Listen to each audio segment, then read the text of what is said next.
as you can with you.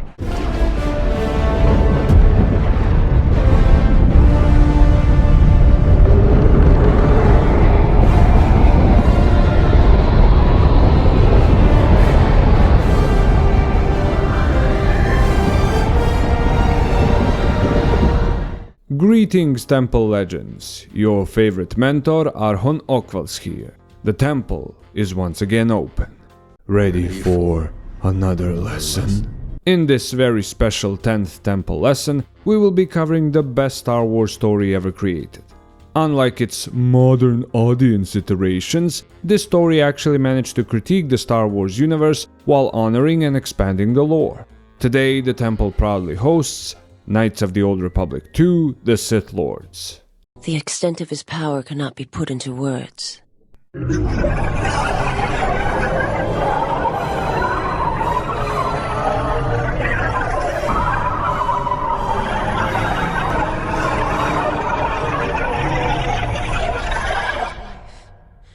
In this video, I'd like to show you how, even when you dislike a certain IP, by using quality narrative tools like the Universe Breaker, you can elevate said IP to a level of quality that is nigh impossible to beat. Especially when your competition is, lacking. If you stick to the end of the video, you will be a creator who can properly deconstruct a stagnant IP, or an audience member who can detect quality twists much easier. If done right, you can inspire a truly passionate fanbase. Maybe too passionate sometimes. Do not mate with the Maraluku, nor the servant of Atris, and not even the Huntress. No, do not mate with them. Mate with Mommy Gilf Kreia instead, Daddy Male Exile. A fair bit of temple warning: if you have not played the game, it's best to click off the video and watch it later. I try to keep things spoiler free, but sometimes in order to learn, you must go into detail.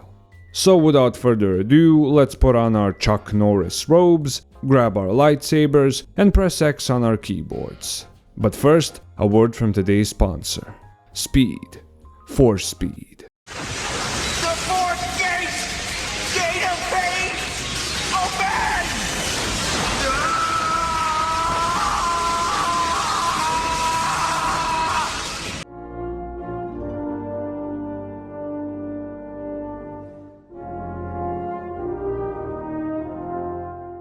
Let's start right off the bat with the strongest narrative tool in Kotor 2's arsenal, the Universe Breaker.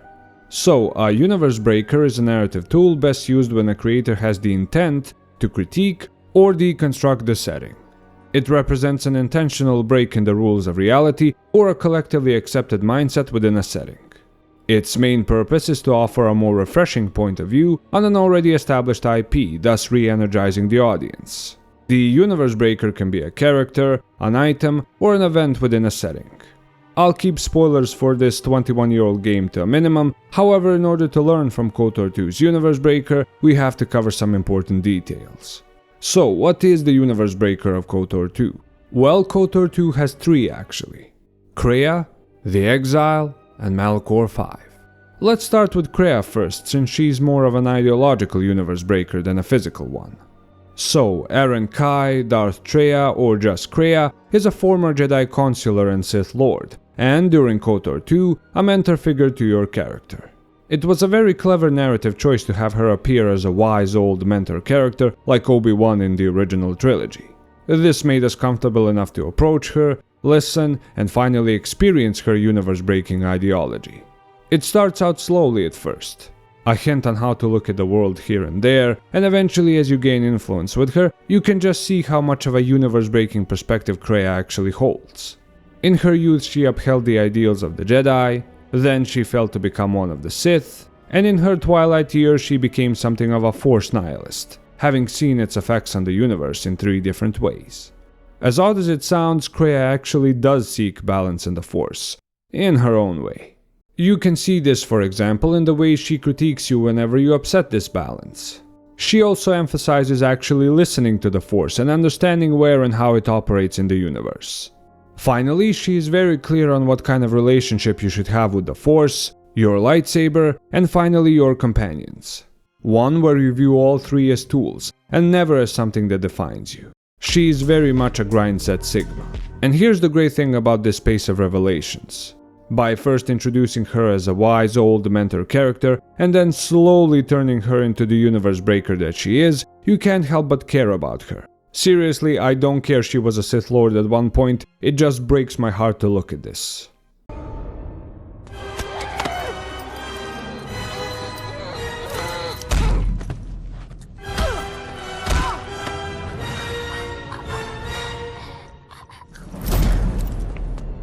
I'm gonna kill you.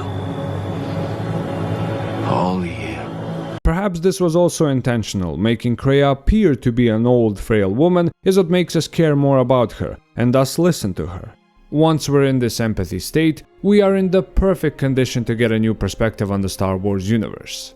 And boy do we get it. It is said that the Force has a will. It has a destiny for us all. I wield it, but it uses us all, and that is abhorrent to me, because I hate the Force. I hate that it seems to have a will, that it would control us to achieve some measure of balance when countless lives are lost. But in you, I see the potential to see the Force die, to turn away from its will, and that is what pleases me. You are beautiful to me, Exile.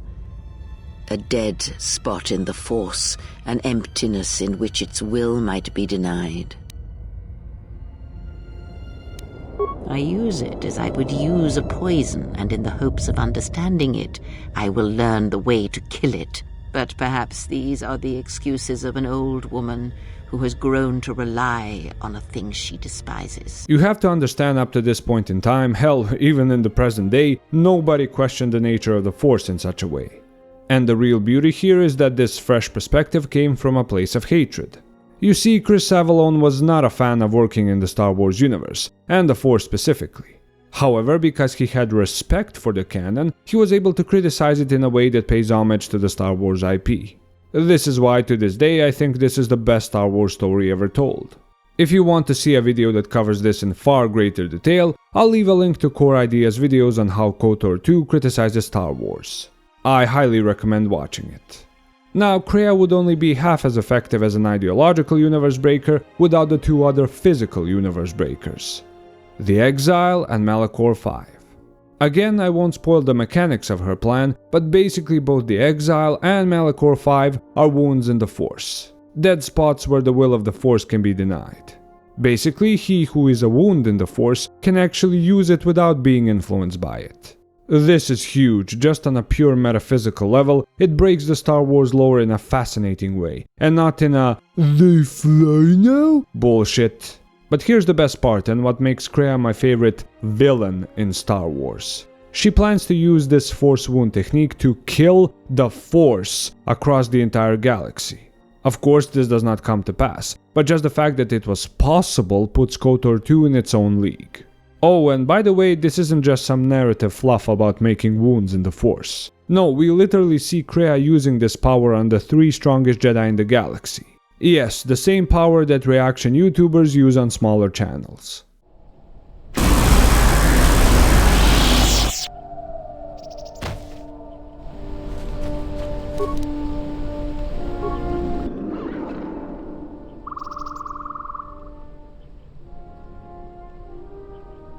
Just to reiterate, this entire unique perspective came from both a place of hatred towards a certain narrative element in the Star Wars IP and respect for the fans and lore. This attitude, along with the Universe Breaker, is something we can all learn from, so let's get to it. Great news for the Universe Breaker, it is absolutely a universal lesson, and all creators regardless of medium can use it. First things first, however, a warning to all creators. Do not use this narrative tool lightly. Out of all the tools we discussed during this Temple semester, this is without a doubt the easiest one to mess up. If you use the Universe Breaker carelessly, you can cripple your franchise before you even have a chance to tell your story. So, the most important step you need to take is asking the right questions. What is something that I, and ideally a lot of other people, dislike about this setting? How can I challenge this idea while staying respectful to the IP canon? And most important of all, what kind of perspective am I trying to bring in with this Universe Breaker? For example, let's say I am skeptical about the logic that people hate a certain group of individuals who are literally the only effective defense between them and inhuman monsters. Now, the bad way to implement a universe breaker would be to A.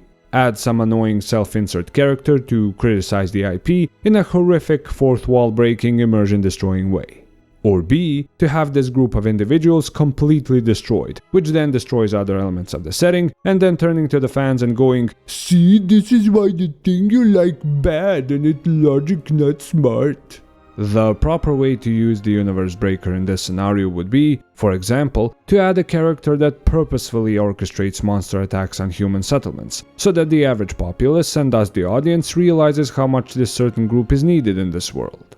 That way you criticize the logic that the fans got used to in previous iterations of the story, while paying respect to the core identity of the franchise. And of course, if this example doesn't do it for you, then Krea's crusade against the Force is also another wonderful guide to follow. All in all, no matter what type of creator you are, if you cautiously use the universe breaker, you can not only give a unique perspective into a somewhat stagnant franchise, but actually breathe life back into it. If things align well, your universe breaker story can actually be the best story in this IP, like Knights of the Old Republic 2. Now, I don't mean to sound pretentious, but you really can't appreciate Kotor 2 as a kid. You need to play it as an adult to understand just how awesome of a story perspective it really is for the entire Star Wars IP.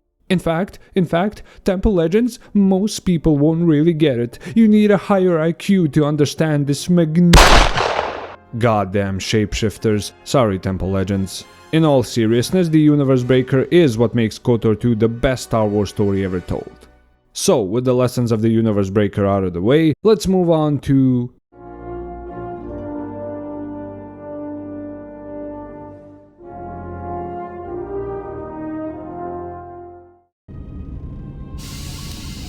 Recitation? Oh yes, Master. The record of his last moments were... 5 droids, burning through the outer door. They're forcing their way into the bay. Please, someone that... Oh no, they're through! Oh, my leg! They're burning through my leg! Oh, stop! If I'm wrong, I'm sure the Star Wars fanatics will correct me in the comments, but I think KOTOR 2 is the first Star Wars story to introduce the concept of the Force Wound. Yes, I know in the original trilogy there is an echo of Alderaan's destruction that Obi-Wan senses, but from what I know it is never referred to as a Force Wound.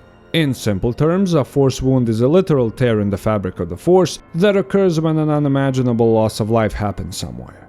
The primary Force Wound of KOTOR 2 is the planet of Malachor 5, destroyed by a device known as the Mass Shadow Generator. Both in the atmosphere and on the planet's surface, tens of thousands of Mandalorians, Republic troopers, and Jedi perished in an instant. The energy of their deaths, their screams tearing apart Malachor, reality, and the Force. Such a catastrophic wound in the Force created Force echoes, filled with the pain and suffering of those that perished at Malachor 5. Force sensitives across the galaxy could feel these echoes, shaking the core of their very being. To some, it simply meant abandoning the ways of the Jedi, or turning to the dark side as an answer. To others, it was a reality-altering experience that changed them irreversibly. So when one thinks of KOTOR 2, the Force Wound is the disturbing plot element that's right there next to it. Alternatively, whenever I see some kind of reality-bending, life-draining phenomenon in other mediums, I can't help but think of the Force Wound from KOTOR 2. So, you have the example of the disturbing plot element used in KOTOR 2, but what is it in theory? Well, time to dive into the Temple archive. Arhon Johnny, play the clip.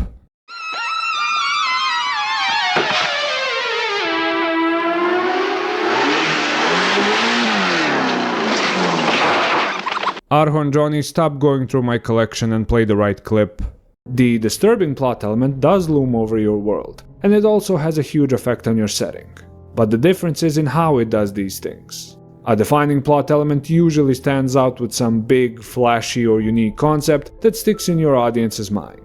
A disturbing plot element, however, disturbs the audience into paying attention. It is a concept that causes quite a bit of discomfort the more your audience thinks about it. It taps into the morbid curiosity that we all have as humans. A well-implemented disturbing plot element gets the audience to ask themselves, what would I do if this happened to me? Now that you are all caught up on the definition, I'd like to show you how the disturbing plot element of KOTOR 2 actually stands out from the ones in other works. Usually, the disturbing plot element will affect an area of land, be very visually focused, and have some long-term impact on the world, and that is absolutely fine and works wonders. However, I can't think of another story in which the disturbing plot element manifests other, smaller disturbing plot elements that each offer a unique perspective on the world. In Kotor 2, there are 3 incarnations of the main disturbing plot element: Darth Nihilus, Darth Sion, and finally the protagonist himself, the canon male exile. Each one is a smaller disturbing plot element in their own way.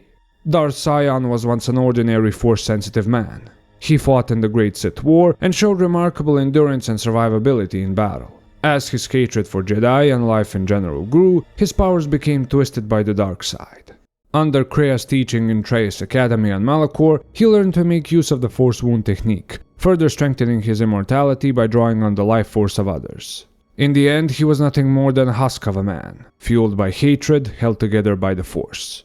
Then we have the most frightening one, Darth Nihilus. He too was once an ordinary man who lost everything in the Mandalorian Wars. His friends, his family, and eventually even himself.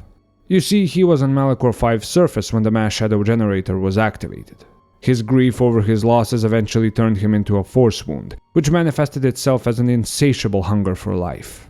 At Trace Academy, he learned how to turn this hunger on entire worlds. In the end, just like Sion, he became another husk, but one fueled by endless hunger. One that left him so empty that he did not even have a corporeal body. Instead, his soul and essence were infused into his mask.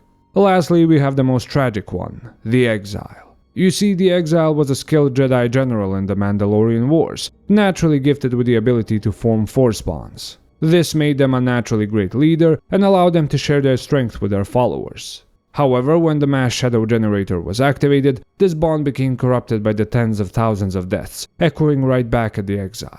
The only way they survived was by cutting themselves off from the Force, and thus becoming a Force wound in the process. In Krea's words, they became a dead spot in the Force, where its will can be denied. The final disturbing impact of all these Force wounds, whether they be planets or people, is their echoes.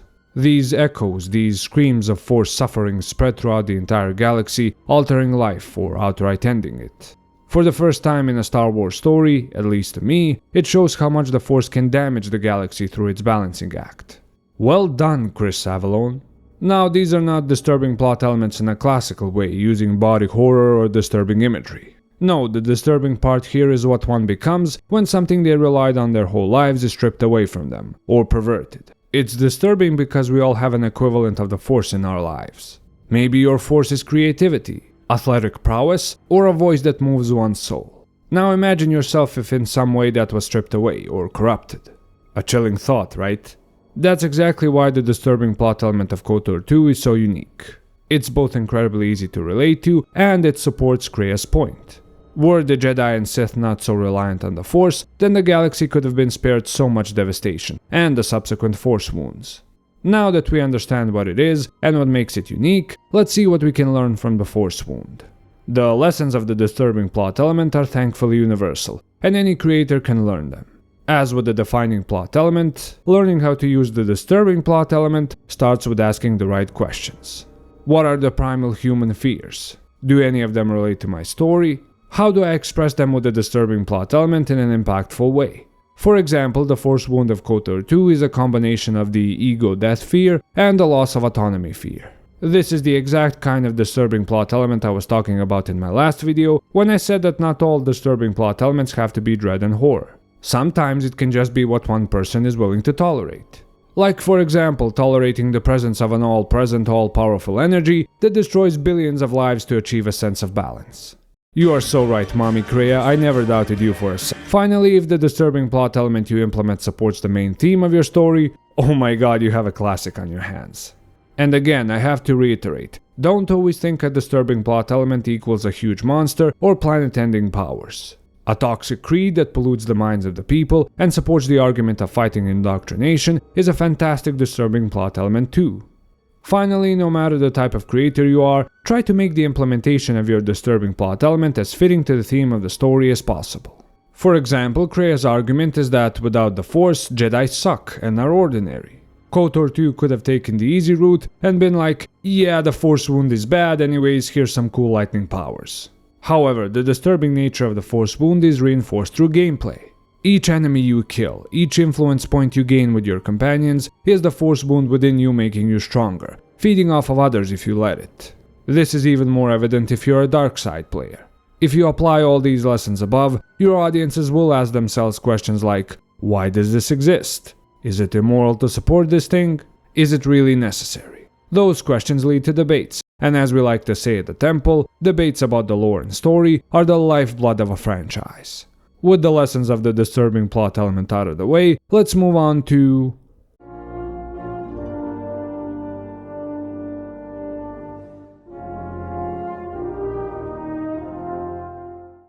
And one broken Jedi cannot stop the darkness that is to come. Perhaps we shall see.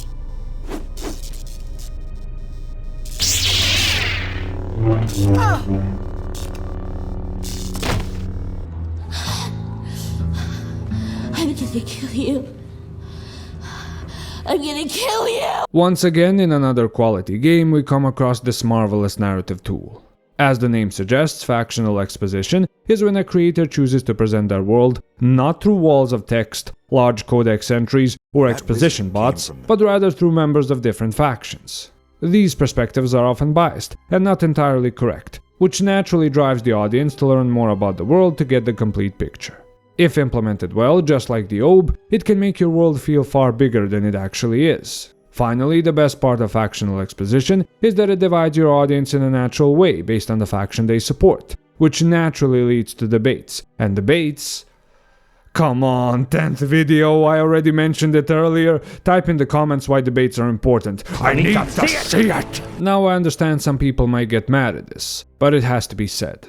While Kotor 2's Factional Exposition is great, I don't think it works as well as the Factional Exposition in Gothic or Stalker. This is not Obsidian's fault, by the way. George Lucas's light versus dark, good versus evil world dynamic is a huge restraint to Obsidian's masterful factional writing.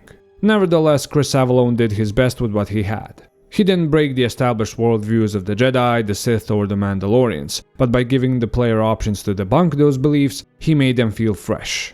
I mean, you literally debate a guy to death in this game, I fucking love it.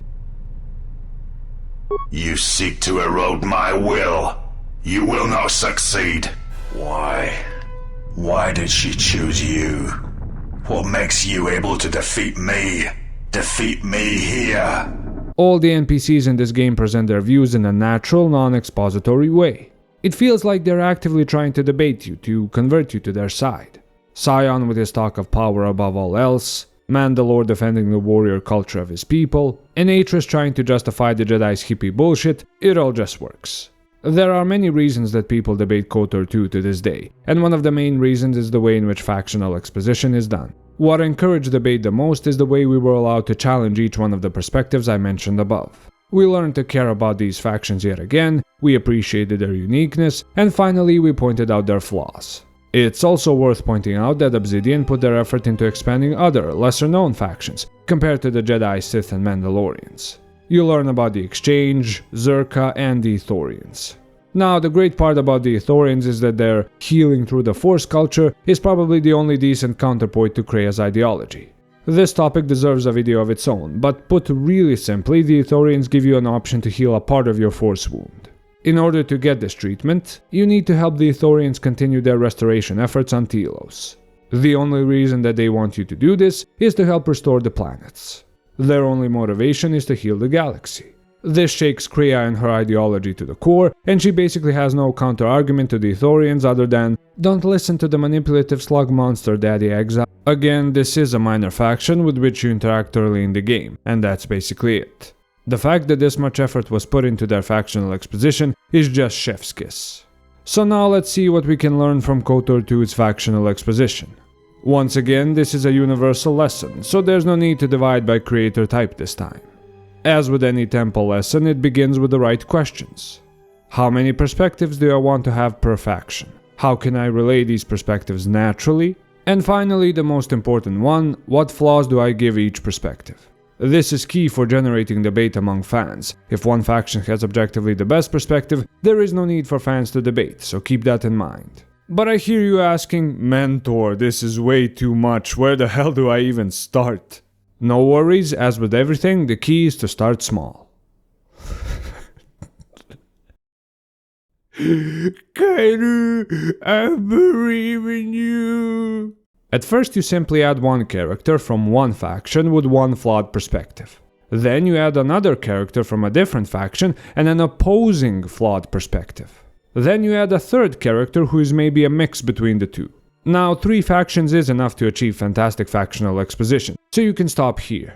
If you want to continue, simply keep in mind that every new factional perspective added needs to be different and flawed in a unique way compared to the others.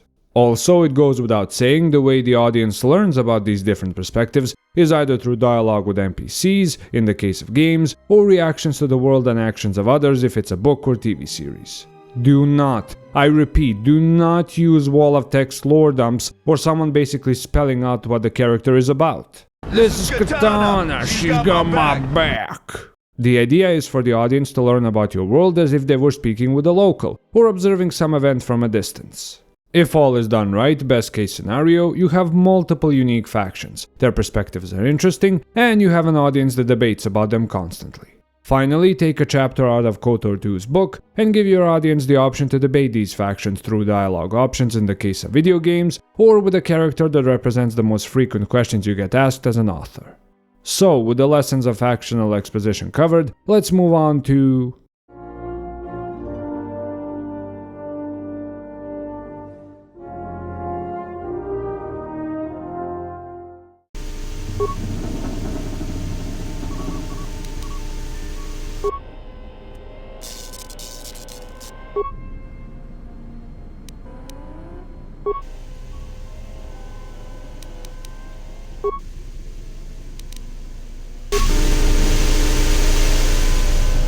Now this section is going to rub a lot of people the wrong way, and all I can do is assure you that I'm not being a contrarian, but that I genuinely believe in what I'm saying.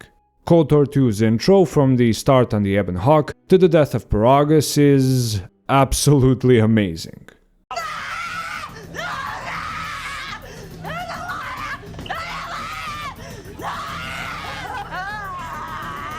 Little wonder that, considering that Obsidian would perfect the Immersive Introduction in Neverwinter Nights 2 a few years later. But first let's define what an Immersive Introduction is. An Immersive Introduction is when a creator, usually a game designer, immerses you into their world through a natural, appropriate tutorial. The actions taken in this tutorial are appropriate to the situation and story. Finally, when done well, it gets you excited for learning more about both the setting and the rest of the main story. This means rather than just going to look around, like in Kotor 1, the tutorial is based on actions appropriate to the situation. For example, the tutorial messages that pop up while you play as T3, the absolute best fucking droid in the Star Wars series, both make sense and are immersive. Open this container to get the parts you need to fix the ship, apply a medkit to stabilize the cannon male exile, and finally this is how you use companion control to get things done. Later, when you get to play as the exile, the eerie ambience of Paragus just pulls you in from the moment you wake up. Instead of expo dumping you about what happened, you'll piece it together by watching various holograms, and if you pay attention to them, you'll naturally learn more about what awaits you later in the game. Krea's amazing voice acting and eerie tips just sweeten the deal. As you piece together what happened and the immersion kicks in, you get a second-grade setting within the Paragus introduction, with the arrival of the Harbinger. Basically, while you are doing your ADHD walk outside the Paragus facility, a Republic Hammerhead Corvette called the Harbinger jumps out of lightspeed and docks right next to you. You then learn even more about the world and what happened prior to starting the game, by looking at the holograms aboard the Harbinger. This is also where you are introduced to one of the deadliest enemies you will face in this game: Bulgarians.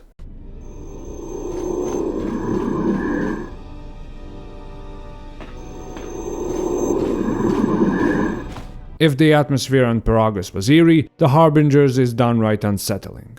Finally, when you escape Paragus, the events that happen there don't just disappear into the void. They literally follow you until the end of the game, as the loss of Paragus fuel is a huge destabilizing factor for the Republic and its space station on Telos. This only reinforces Paragus as a necessary immersive introduction into the story. Unlike Kotor 2's run and gun, shit is exploding, Trask dying prologue, Kotor 2's Paragus is a wonderful, slow-burn introduction to the story that hooks me in every time. I'll be honest, Temple Legends, I have no idea why some people dislike Paragus. Is it too slow? Does it feel repetitive on different playthroughs? You know what? This is actually a great time to introduce my Mentor the Mentor section. I have a lot of knowledge, but I'm not all-knowing. Yet. So please, Temple Legends, show me in the comments what I'm missing. Why is Paragus disliked to the point that there is a Skip Paragus mod? I look forward to your knowledge in the comments.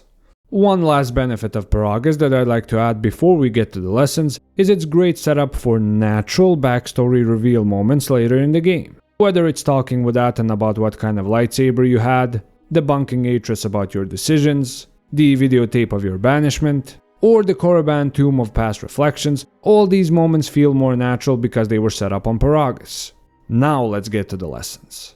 As always, we must start with the right questions that a creator needs to ask themselves when using the Immersive Introduction. Questions like, what natural means of exposition and teaching do I have at my disposal? How can I use these tools in a way appropriate to the setting and story? And finally, how can I use this section to foreshadow key moments later in the story? One tool you should immediately take off your list is a wall of text lore dump, whether for world lore or character controls. In my opinion, the loss to immersion when using these is too great. No matter what type of creator you are, the goal of the Immersive Introduction is an evergreen, natural warm-up to your world and story that just puts a smile on your audience's faces. Now let's divide these lessons by creator type. Game designers, you're up first. So, how you approach the Immersive Introduction depends on the type of game you have. Is it a classical D&D-esque adventure with a lot of classes? Great, use a set of challenges in the intro that both teach them the class mechanics, the world lore, and how their choice of class stands out. If achieving this means cutting the number of classes, by all means chop away.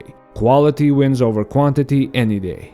Does your protagonist have a certain set of powers that define both him and the game? Have the Immersive Introduction show off these powers, in action, not text, while learning about the world. Bonus points if you add some nice foreshadowing. And now my personal favorite. If you have a game where you play as part of a certain order, make sure the Immersive Introduction is styled as a mission for your faction. Bringing democracy to the unknown lands, hunting a specific monster, or taking a contract as a nocturnal merc. Screenwriters and novelists, you are a bit more restrained than the game designers, but nevertheless you can still use the advice I gave them to an extent. Let's assume your TV series revolves around a character with special powers. Like the game developer, you should also use action, not exposition, to reveal these powers, while at the same time dropping hints about the world lore. What exactly do you think happens when the devil leaves hell? All of those demons, all of those tormented and tortured souls, where do you think they go? Don't know. Don't care. Not my problem, brother. That way, if someone is watching Season 1 to remind themselves of the story before Season 2, this type of immersive introduction will not be a boring info dump they will skip, but rather a natural moment of, oh, so that's how the powers work / what is at stake. Now, novelists, free of the burden of budget, you have no excuse not to put in the effort for an immersive introduction. Yes, you don't have the advantage of fancy visuals and audio, but you are unrestrained as far as what story elements you want to reveal. An introduction that naturally shows rather than tells the audience what your world's story, themes, and rules of reality are is essential, especially if you have a long-running franchise in mind. By showing through the actions of the characters in the prologue how the world works, what the stakes are, and foreshadowing what is to come, you can keep people hooked on the story for over 14 books. Yes, of course, the prime example of this is the Dragonmount prologue in the Wheel of Time. If you've never read Wheel of Time, it's about 17 minutes of audio on YouTube. Go listen to it and tell me if you aren't just itching to find out more. All in all, a properly implemented immersive introduction, whether it's a game, book, or TV series, will make your story's premise clear to your audience, explain how the basic rules of reality work, and then immerse them in said premise until the very end. So that's it for the lessons of the immersive introduction. Again, if you think I'm wrong about Paragus and it's actually bad, let me know in the comments why. I'm willing to reconsider if I get a good argument, but until then...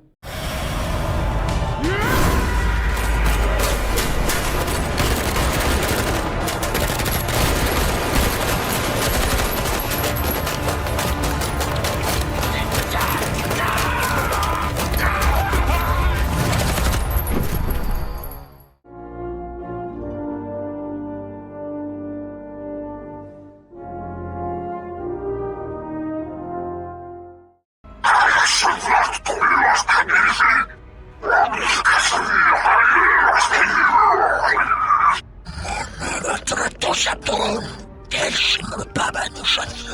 Sorry, I don't speak Hungarian. More where that came from. More where that came from.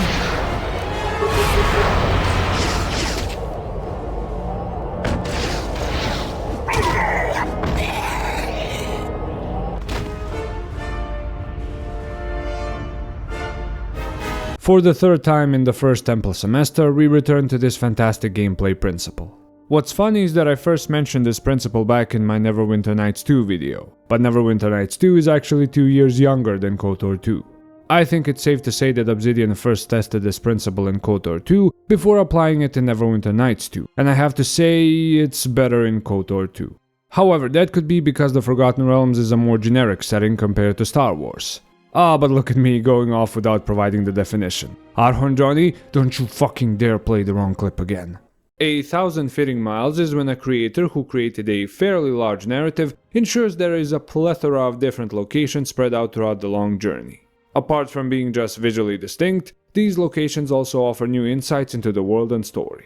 Finally, the problems of the denizens in these locations are appropriate to the location. Where Kotor 2's 1,000 fitting miles succeeds the most is the third element, problems appropriate to the location. The reason I find this particularly impressive is due to the setting itself. I mean, what planets come to mind when you think of Star Wars? Fucking Tatooine, Coruscant, and maybe one exotic tropical alien planet. In Kotor 2 we have the Egyptian-inspired ruined homeworld of the Sith, an eerie battle-scarred moon where one of the biggest wars in the galaxy began, an orbital station covering half a planet as part of a restoration effort, and of course my personal favorite, the urban sprawl nightmare that is Nar Shaddaa. Of course they aren't just unique in looks, but also in the problems you encounter there. When you do quests in each of these locations, you never feel like, wait, why am I collecting space boar asses again? On Nar Shaddaa, you help war refugees fight off slavers and make deals with body-positive aliens. On the moon of Duxon, you relive your past by helping your old enemy, the Mandalorians, deal with the local wildlife and enemy scouts. This forces you to walk among the graveyard of ships and fallen soldiers, reliving elements of your past here and there. Finally, on Korriban, you do quests by learning more about the Sith and their code. Much like this video, Korriban is one big lesson learning segment, with rewards at the end. However, my favorite segment here is the Tomb of Ludo Kresh. This is the place that forces you to not just relive your past, but face it. Honestly, this place felt even more rewarding character-wise than Malachor 5. Now there is also one extra benefit unique to Kotor 2's 1,000 fitting miles. Krea's lessons. Yes, apart from the appropriate quests, you also get appropriate lessons per location. How am I doing, Mentor Krea? Fool! You've disturbed the spirits of this place, and they have sent their guardians. And what's great about these lessons, apart from appearing naturally as you complete the location-appropriate quests, is how they feel directed also towards you, the player, and not just the exile. I mean, can you really say that this is just a lesson meant for the game? Even an act of kindness may have more severe repercussions than you know or can see. By giving him something he has not earned, perhaps all you have helped him become is a target.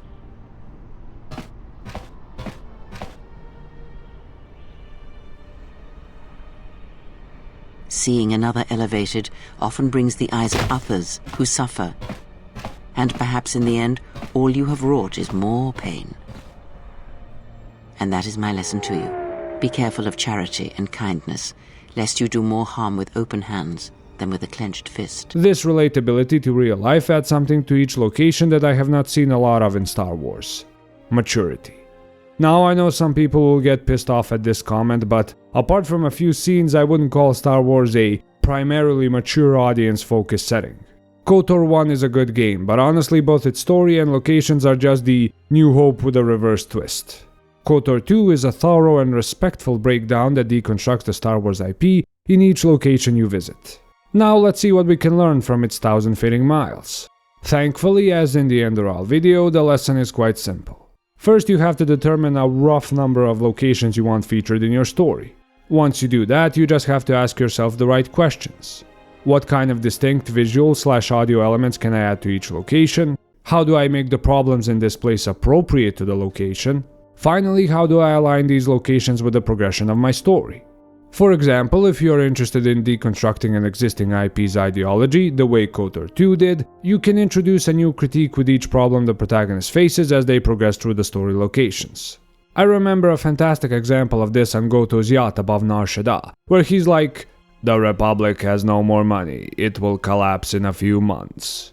And I remember thinking, yeah, that's right, who the hell is paying for all these Star Wars?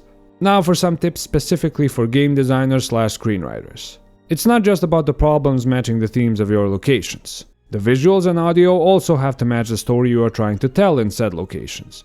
The location is a deadly forest full of enemies, darkness, thick foliage, and limited lighting. You have a location that's a desolate war zone. Corpses, filth, disease, or even monsters must be visible instead of it looking like a fucking cartoon. Even a single building can serve the 1,000 fitting miles, if say the theme is paranormal horror. Now watch all these clips I showed you again, with a bonus one from Kotor 2, and tell me what you notice. In fact, pick up all your notes and let's head to the Imaginarium. Alright everyone, now pay attention to the projection pedestal.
Did you notice it? Before your eyes even adjusted to the visuals, what did you notice? The soundtrack.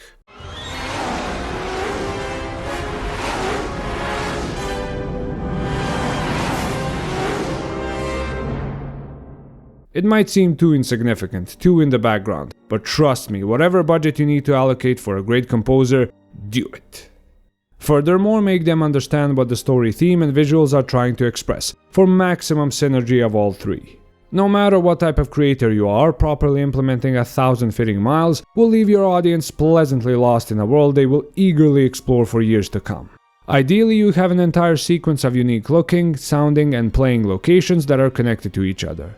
The audience can then progress through these locations, through these 1,000 fitting miles, and then they'll have an ending to things. So, with the lessons of the 1,000 fitting miles of Kotor 2 complete, let's move on to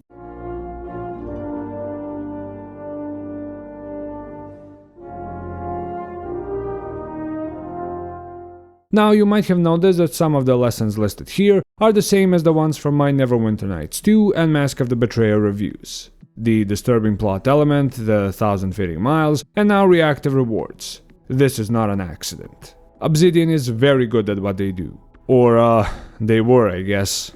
As such, from Kotor 2 to Neverwinter Nights in its expansion, they refined their narrative and gameplay tools.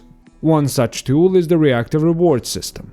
Simply put, it is when a creator implements a system of narrative or gameplay rewards appropriate to the audience's investment in the story. These rewards can take the form of hidden lore reveals, powerful items, new undiscovered places in the world, or my favorite, hidden stories of companions or characters we've never met.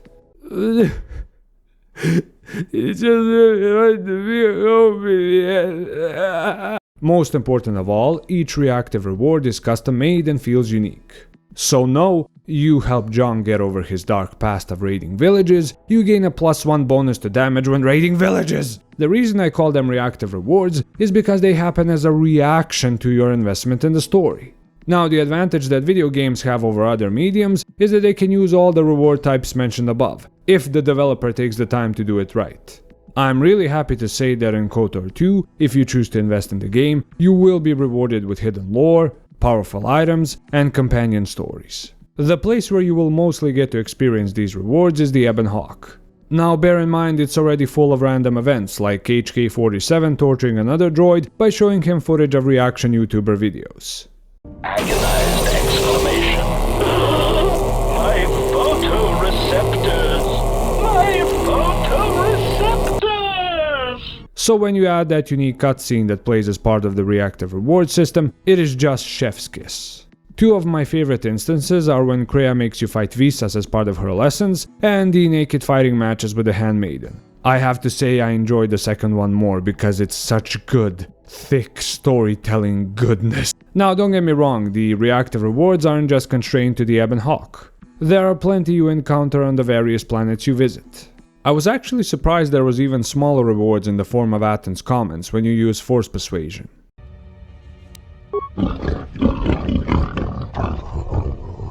Just like a Jedi. And of course I would be remiss if I didn't mention how the game even reacts to the skill choices you made and rewards you accordingly. In a lot of games you just have the speech skill for talking and that's it. In Kotor 2, other than the classic Persuade skill, if you invest in awareness, treat injury or demolition, or even if you have a high wisdom or dexterity score, you'll have a chance to use it during dialogue in an impactful way. Now this was rare in 2004. But I don't think I'm far off when I say it's still rare today. Again, the game reacts to the character choices you made and rewards you appropriately. So let's see what we can learn from Kotor 2's Reactive Rewards. Right off the bat you have to start with the right questions. Is the reward I'm giving my audience a reaction to their decision? Do these rewards feel meaningful for the story immersion or gameplay? Can these rewards help make up for a lack of character development? The first time I mentioned the Reactive Rewards was for the Neverwinter Nights 2 Mask of the Betrayer expansion. In this expansion, the companions were better than most of the companions in the original campaign, however, it being a DLC meant they had less screen time. To circumvent this issue, Obsidian implemented the Reactive Reward system. Simply put, although we had fewer interactions with these characters than in the OG campaign, the rewards we got in gameplay from getting to know them made us feel more connected to them and the game. The fact that we got something from those short interactions as a reaction to our actions mostly made up for the lack of character screen time. This was an example of how to answer the first and the third questions of the Reactive Reward system. Now as for the Reactive Rewards that feel meaningful, if we're talking about a game, think about what changes in gameplay happen as a result of the reward. If it's a plus 1% crit on the 17th continual blow the player made in some Cthulhu monster of a skill tree, then it's probably not meaningful. However, if it's a reward that, for example, lifts some huge grind from your player's shoulders or significantly increases the potency of their powers, then yes, it is worth it. Now for novelists and screenwriters specifically, since you don't have the advantage of gameplay, the reactive rewards the characters get need two things. One, to actually feel earned and be in response to something they did, and not unlocked through screaming. And two, have a clear and visible effect on the character and the story later down the line. And just to reiterate for all creators, the reactive reward doesn't always have to be some uber shiny piece of loot, although it is a pretty safe bet. It can be a huge story revelation with huge repercussions later, or some hidden area only hinted at before.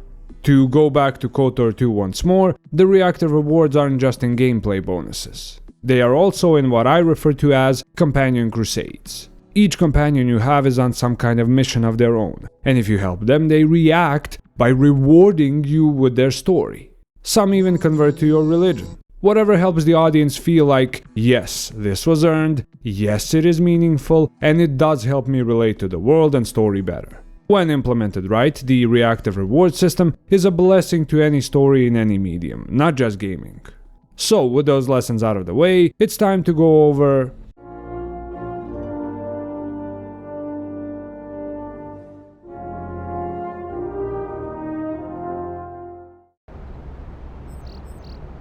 Alright, I'll assemble the men. I hope you can speak good. Alle übrigen Systeme werden auf die Knie fallen vor der ersten Ordnung und sich an diesen besonderen Tag erinnern, als den letzten Tag der Republik! I was expecting something more, but you did better than I ever have. You reminded me of my instructor in the Mandalorian Wars. Now, full disclosure, before we get into these particular lessons, I did play Kotor 2 with the restored content mod, which is honestly the only proper way to play it.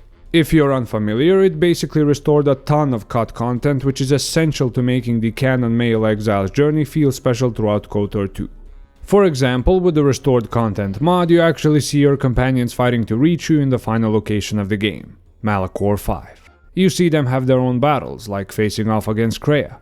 Overall, their roles feel much more important with the restored content mod than without it. Also, both the already excellent final location build-up and the final location itself are made better and more impactful with the restored content mod. Seriously, to this day, Kotor 2 still has one of the best final battle build-up sequences ever, only made better with the extra dialogue from the restored content mod. I think Kotor 2's peak isn't Malachor actually, but rather the sequence before that. It starts when you confront that bitch Atris and call her out on her hypocrisy and her Hungarian holocrons.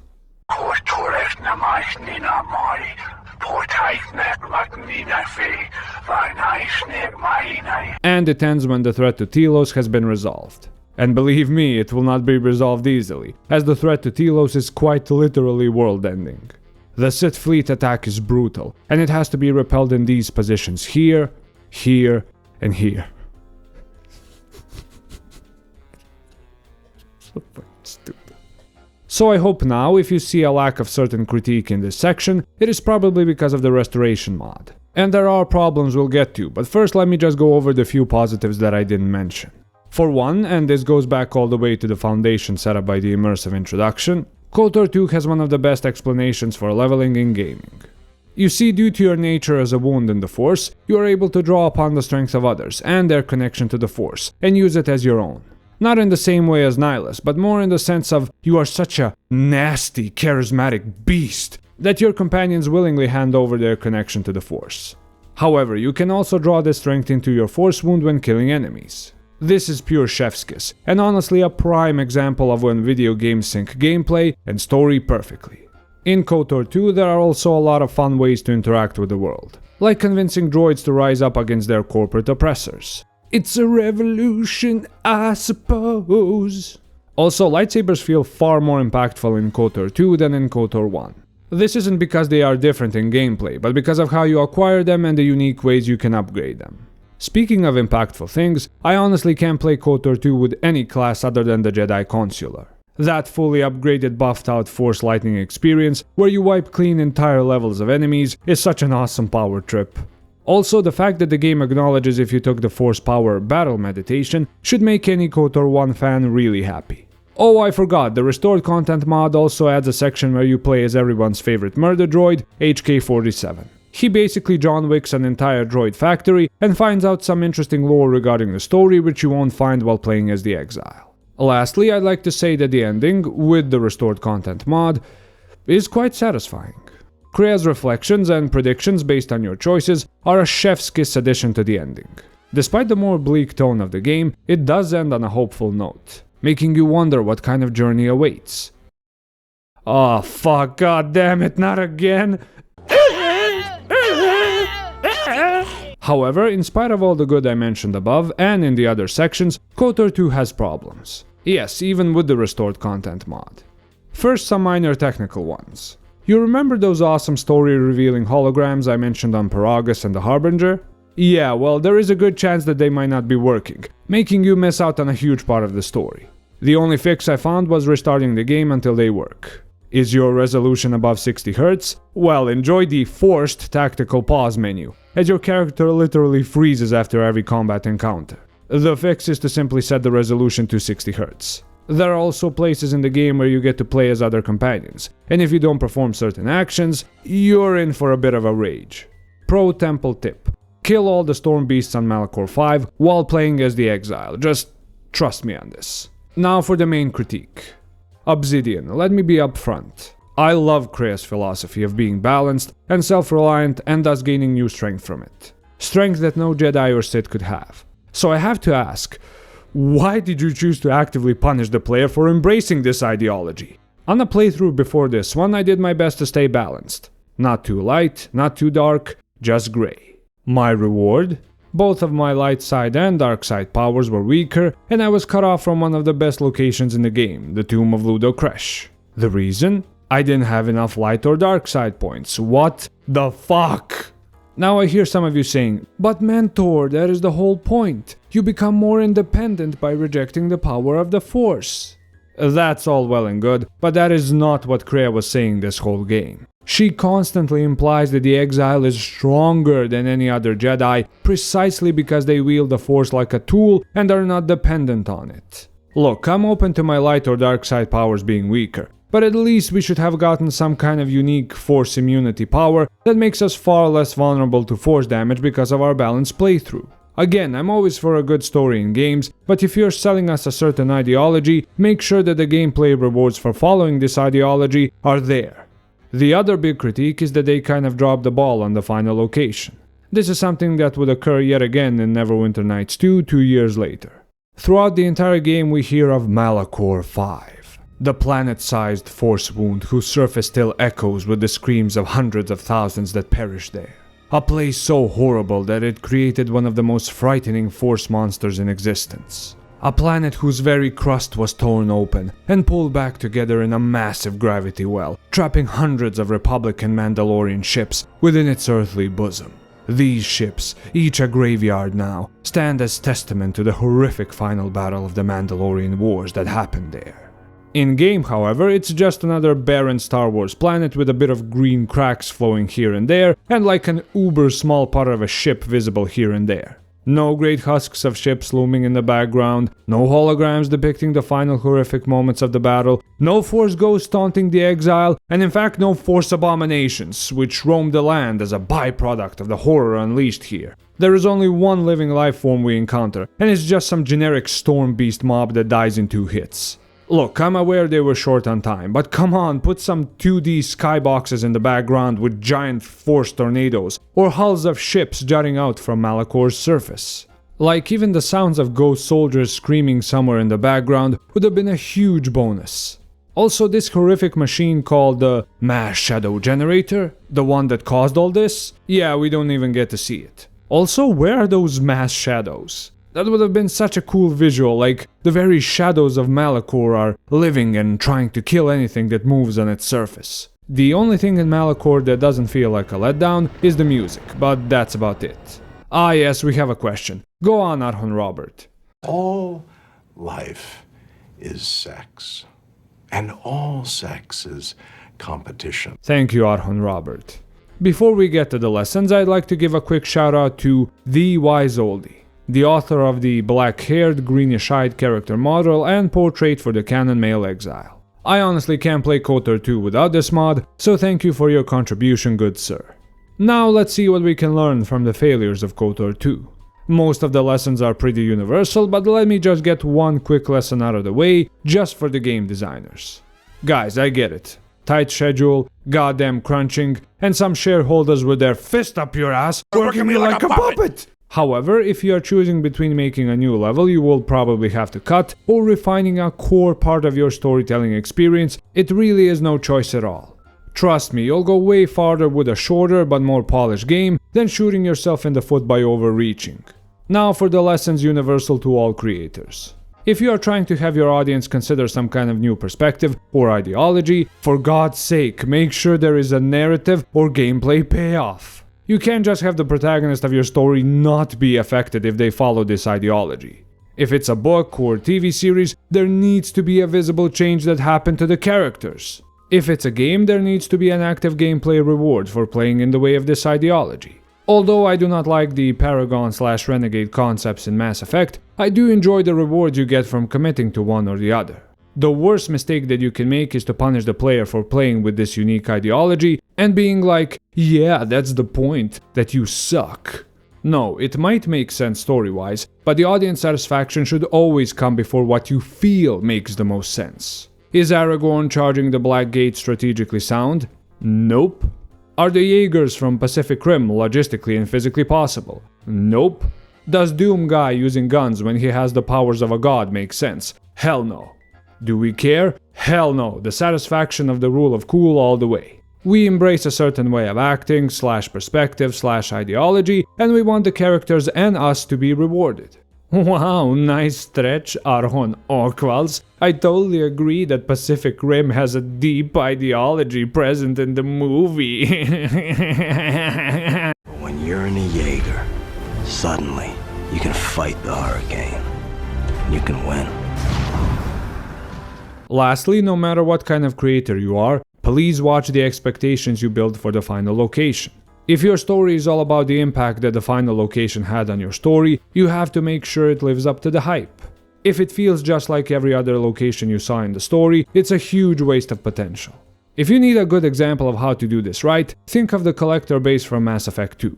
I think we can all say that place lived up to all our expectations. Holy fucking shit! To clarify, failing to apply these lessons won't make your game bad. Kotor 2 is still a masterpiece, just a noticeably flawed one. If you apply these lessons of failure to your next game, book, or TV series, you might just dethrone Kotor 2. God knows we need another Kotor 2 these days. With those lessons out of the way, let us finally get to...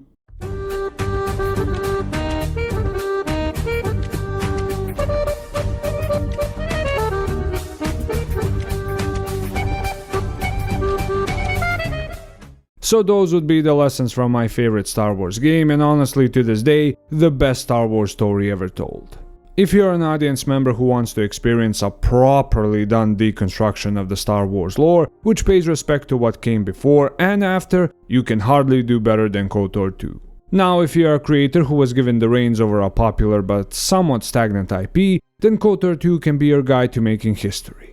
The best place to get KOTOR 2, in my opinion, is on GOG for an absolute steal of a price compared to the value you get. Then installing the restored content mod is a must in my opinion if you want a proper KOTOR 2 experience. But now I expect those who are new to the temple will say, "What the hell, none of these lessons were for me, this was all for creators. What the hell do I do with this information?" I'll tell you what you can do with this information.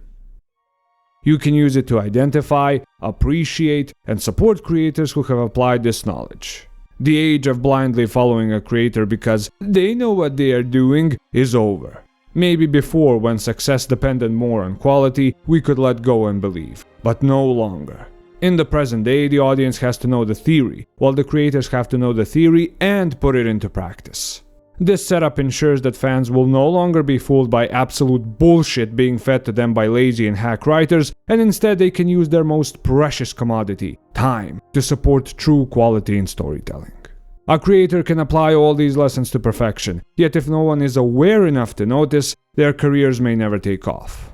This is a huge problem because the bar for what is considered standard quality storytelling will be on the floor, and true high quality stories will be a thing of the past. Nostalgia-bait superhero movies are already proving this trend is starting to take effect. So, my Temple Legends, what I need you to do is simple. Identify, appreciate, and support creators who bring a breath of fresh air to stale franchises without breaking their lore. Identify a properly implemented universe breaker. Appreciate an exciting immersive introduction. And finally, support creators who, even after they did a great job, continue to polish their work for your continued enjoyment. The big companies may have the power and influence, but it is the work of dedicated creators and their fans that will stand the test of time, while the corporate slop will fade away into oblivion. And so ends our stay in the Star Wars universe. It will be a while before we are back. Nevertheless, I will carry the lessons of KOTOR 2 with me for quite some time. Krea's philosophy especially because of two main reasons. One is because I hate the 40-year wage system. I hate that it uses us all to achieve some measure of balance, while countless dreams are lost. The other reason is, well, I'm striving to build a similar relationship to the one Krea has with the exile with you, my Temple Legends. And don't worry, I won't betray you in the end and force you to kill me. For my next video, I'd like to show you why it's best to yield to none. Wow, Temple Legends, it just hit me. This is the 10th Temple Lesson video. What a journey it has been so far, and we have 2 more left before the first semester comes to a close. I think it's time for a celebration.